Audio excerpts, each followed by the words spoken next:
Si la série des frères Scott nous a beaucoup fait pleurer pendant près de 10 ans, il y a quand même de nombreux moments qui nous ont réchauffé le cœur. D'ailleurs, l'amour était au rendez-vous dans quasiment chaque épisode de la série, et pour tous les personnages. Il y a certaines histoires de couple qu'on n'oubliera pas et qui nous ont beaucoup fait rêver dans les frères Scott, alors on en a sélectionné quelques-unes histoire de se replonger dans les souvenirs. Mais ne nous tapez pas sur les doigts s'il n'y a pas tous vos chi préférés. Et en parlant de sentiments, il y a aussi des personnages de série qui savent ce qu'est la vraie amitié. Peyton et Lucas. Lucas et Peyton ont pu finir ensemble niveau je t'aime, moi non plus, ces deux-là en connaissent un sacré rayon. Si on pensait que les tons étaient faits pour durer, c'était sans compter Brooke et le triangle amoureux auquel on a eu le droit pendant de nombreuses saisons. Et si on a eu de grosses sueurs froides pendant la grossesse de Peyton et qu'on s'imaginait déjà pleurer toutes les larmes de notre corps après son décès, finalement tout est bien qui finit bien, Peyton et Lucas s'envoleront vivre leur love story avec leur fille Zoe et Brooke en Italie.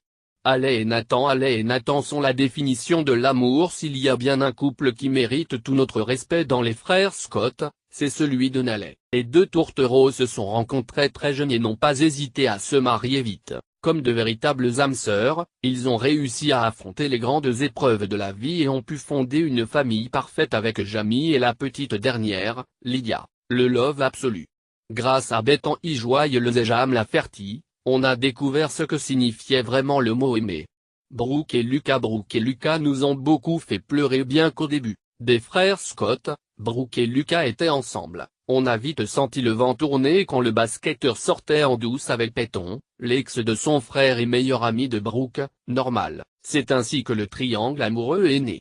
Pourtant, on n'oubliera jamais la déclaration d'amour de Lucas à Brooke sous la pluie, et leurs nombreuses tentatives de reconquête, mais le cœur a ses raisons que la raison ignore.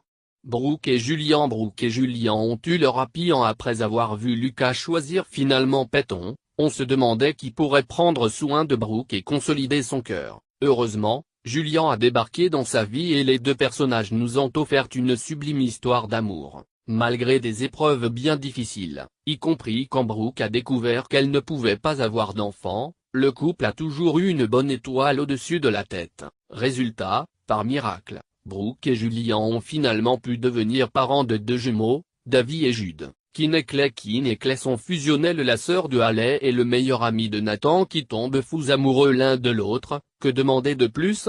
Une relation pure, sincère et pleine d'osmose s'est installée au fil des épisodes entre les deux personnages. Bon par contre, on a quand même eu très peur d'avoir le cœur brisé quand Clay et Keane se sont fait tirer dessus et que Clay a failli ne jamais sortir du coma, mais tout est bien qui finit bien pour les tourtereaux. Millie et Micro ont réussi à rester ensemble. En parlant de happy end, on a cru que le couple de Millie et Micro n'aurait jamais le droit au sien. Entre eux, ça n'a pas du tout été un long fleuve tranquille. Micro a mis son couple en péril plusieurs fois à cause de sa carrière, et la drogue a failli emporter Millie bien loin de sa moitié. Mais finalement, chacun a réussi à faire des concessions pour leur vie de couple, et c'est peut-être ça, la clé du bonheur. Alex et Chaz ont vécu une histoire d'amour passionné. On a longuement hésité entre Chaz et Mia ou encore Alex et Chaz, mais finalement, bien que sa relation avec la première fut fusionnelle, Chaz a eu le cœur totalement dévasté quand il a laissé partir Mia en tournée pour vivre ses rêves. Heureusement, il a pu se consoler dans les bras d'Alex et les deux âmes esselées se sont finalement trouvées un bon bout de temps, avant de prendre des chemins différents vers la fin de la série. Et toi, quel couple des frères Scott préfères-tu ?